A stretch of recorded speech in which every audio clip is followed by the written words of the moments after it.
اعوذ باللہ من الشیطان الرجیم، بسم اللہ الرحمن الرحیم۔ تمام سننے والوں کو میری طرف سے السلام علیکم ورحمۃ اللہ وبرکاتہ۔ پڑھو درود پڑھو عاشقو درود پڑھو، درود سے کبھی غافل نہ ہو درود پڑھو۔ درود سلام اے خدا بھیج بے حد، بے روح محمد و آل محمد۔ مومن ہے جس نے ربط کیا ہے درود کا، مدفن میں ہوگا اس کے اجالا درود کا۔ واللیل جس کی زلف ہے والشمس جس کا رخ، ہو ایسے چاند کے لیے بالا درود کا، ہو ایسے چاند کے لیے بالا درود کا۔ دل خانہ خدا ہے اس کے لیے ضرور، کنجی نبی کے نام کی تالا درود کا، کنجی نبی کے نام کی تالا درود کا ہے۔ اللہم صلی علی مصطفیٰ کی دھوم اس انجمن میں ہے یہ اجالا درود کا۔ لکھ لکھ کے جا بجا خطِ طغرا سے دوستو، لکھ لکھ کے جا بجا خطِ طغرا سے دوستو، میرا کفن بنا دو دوشالہ درود کا۔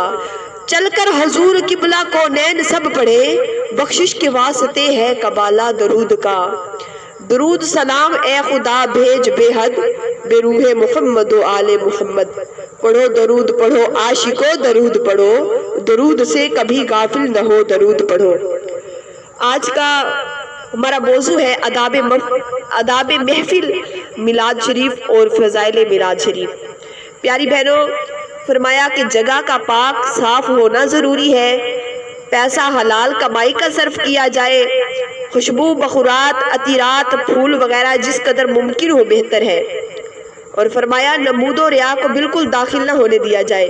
ممبر یا چوکی اونچی ہو جس پر مسندیہ کوئی کپڑا پاک ہو، آرائش و زیب و زینت کا اظہار مسرت کے واسطے میسر ہو تو کھانے کا بھی انتظام کرے۔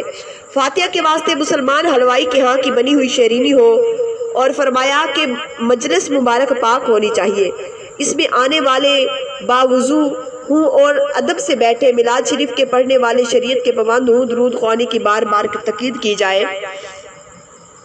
اندہ ذکر صالحین، فرمایا کہ ذکر صالحین کی وقت اللہ کی رحمتوں کا نزول ہوتا ہے۔ تمام صالحین اور مرسلین کے پیشوا حضرت احمد مجتبی محمد مصطفیٰ صلی اللہ علیہ وآلہ وسلم کا ذکر خیر ہو اور اس پر خوبی کے درود شریف کی صدائے بلند ہو۔ وہاں کے حاضرین پر کیوں نہ رحمت کا نزول ہو، سامعین کو کیوں نہ نقد مداح حاصل ہو۔ منقول ہے کہ جس مکان میں یہ محفل مبارک ہوتی ہے اس پر سال بھر کے لیے رحمت کا بھی برستا ہے۔ اس مکان کے رہنے والے حفظ و امان میں رہتے ہیں اور بے انتہا خیر و برکت شامل رہتی ہے۔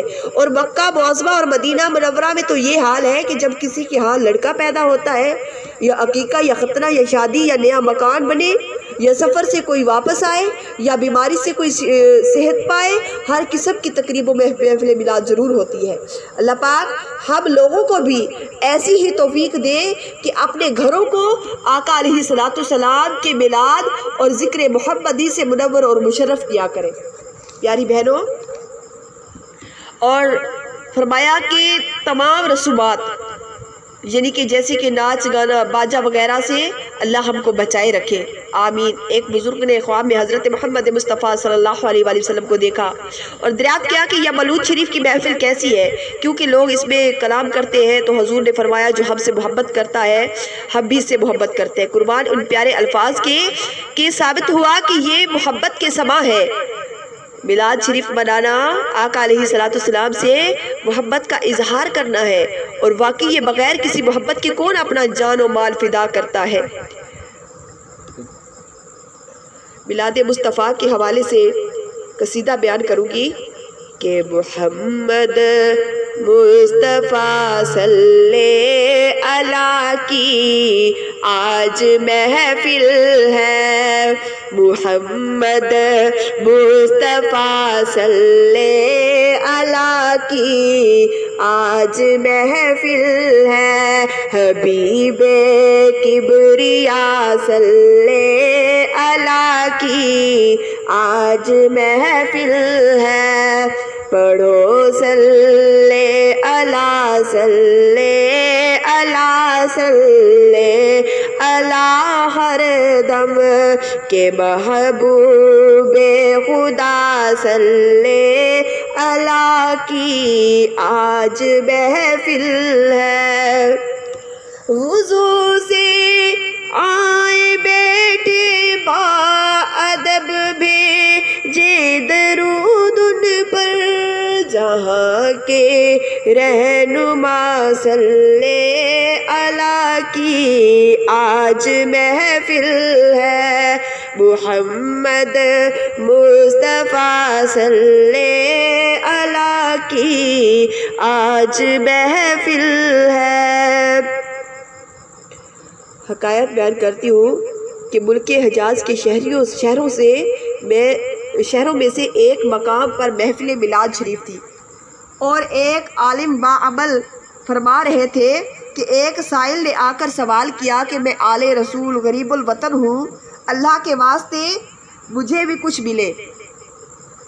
وہ صاحب جو بیان فرما رہے تھے انہوں نے حاضرین سے کہا، جو سید سائل کو 1 روپیہ دے خدا اس کی مراد پوری کرے۔ اس وقت محفل مقدس میں ایک یہودی کا غلام بھی حاضر تھا۔ جلدی سے کھڑے ہو کر عالم صاحب سے کہنے لگا کہ میرے پاس 3 روپے ہیں، لیجئے، اور سید صاحب کو دے کر میری تین مرادیں خدائے پاک سے پوری کرا دیجئے۔ عالم صاحب نے اسے 3 روپے لے کر سید صاحب کو دیے اور اس غلام سے کہا کہ ہاں بھائی بیان کرو کہ تمہاری کیا کیا مرادیں ہیں۔ غلام نے کہا، اول مراد تو یہ ہے کہ میں ایک یہودی کا غلام ہوں، مجھے آزاد کر دے۔ یہ سن کر عالم صاحب نے ہاتھ اٹھائے، دعا مانگی اور حاضرین سے کہا کہ بھائیوں سب دعا مانگو کہ اللہ اس ذکر خیر کی برکت سے اس غلام کو آزاد کر دے۔ سب نے دعا مانگی۔ پھر عالم صاحب نے پوچھا کہ بھائی تمہاری دوسری مراد کیا ہے؟ اس نے کہا کہ میرا آقا کافر ہے اور میں مسلمان ہوں، قیامت کے دن میں جنت کی طرف اور آقا دوزخ کی طرف روانہ ہوں گے، اور اس کا ملال ہے کہ میں چاہتا ہوں کہ وہ بھی مسلمان ہو جائے اور دونوں جنت میں ساتھ ہی جائیں۔ عالم صاحب نے سب حاضرین نے یہ دعا مانگی۔ پھر عالم صاحب نے فرمایا کہ اب بیان کرو تیسری مراد کیا ہے؟ غلام نے کہا کہ تیسری مراد یہ ہے کہ میرے اور آقا کی گناہ بخشے جائیں۔ پھر عالم نے خود بھی دعا کی، حاضرین سے بھی دعا کروائی۔ پھر مولود شریف ختم ہوا، میلاد شریف ختم ہوا، سب لوگ حصہ لے کر اپنے اپنے گھر چلے گئے۔ وہ غلام بھی اپنے آقا کے پاس حاضر ہوا۔ اس نے غلام سے دریافت کیا تو کہا گیا تھا بڑی دیر میں آیا ہے۔ غلام نے کہا کہ جناب میں آج بڑی بھاری سوداگری میں تھا، آج میں نے بڑے انمول سودے خریدے ہیں، اس وجہ سے دیر ہو گئی۔ یہودی کو غلام کی باتوں سے سخت حیرت ہوئی کہ یہ ایک مفلس آدمی، ایک غریب آدمی، اس نے کہاں سے ایسی تجارت کی؟ خیر بھائی ہمیں بھی تو بتاؤ کہ کیا کیا قیمتی مال خریدا ہے۔ تو پھر اس غلام نے اس محفل میلاد کا حال اور سید صاحب کا آنا اور عالم صاحب کا وہ فرمان بیان کیا اور کہا کہ میرے پاس اس وقت 3 روپے تھے اور 3 روپے مرادیں پوری ہونے کے لیے دے دیے۔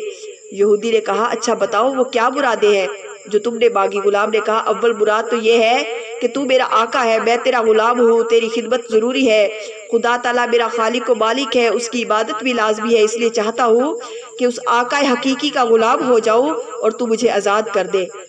اور وہ کیونکہ میلاد شریف میں مانگی ہوئی دعا تھی، مقبول وقت میں دعا مانگی گئی تھی، اس لیے عصر کا تیر پہلے ہی نشانے پر پہنچ چکا تھا۔ یہودی نے کہا لے بھائی جا، میں نے تجھے آزاد کیا، اب دوسری مراد بتا کہ تیری کیا مراد ہے؟ غلام نے سلام عرض کیا اور عرض کی اے آقا مہربان، دوسری مراد میری یہ ہے کہ میں مدتوں تک حضور کا نمک کھایا ہے، میں مومن ہوں، تو کافر ہے، قیامت کے دن میں جنت کی طرف اور تو دوزخ کی طرف روانہ ہوگا، اس لیے دوسرا روپیہ بھی دیا کہ دعا کیجئے کہ میرا آقا بھی مسلمان ہو جائے اور میرا آقا اور میں دونوں جنت کی طرف ساتھ ساتھ جائے۔ یہودی نے کہا بھائی اگر تیری یہ مراد ہے تو میں بہت خوش ہوں اور میں خوشی خوشی اسلام قبول کرتا ہوں اور پڑھتا ہوں لا الہ الا اللہ محمد رسول اللہ۔ اب بیان کر کے تیری تیسری مراد کیا ہے؟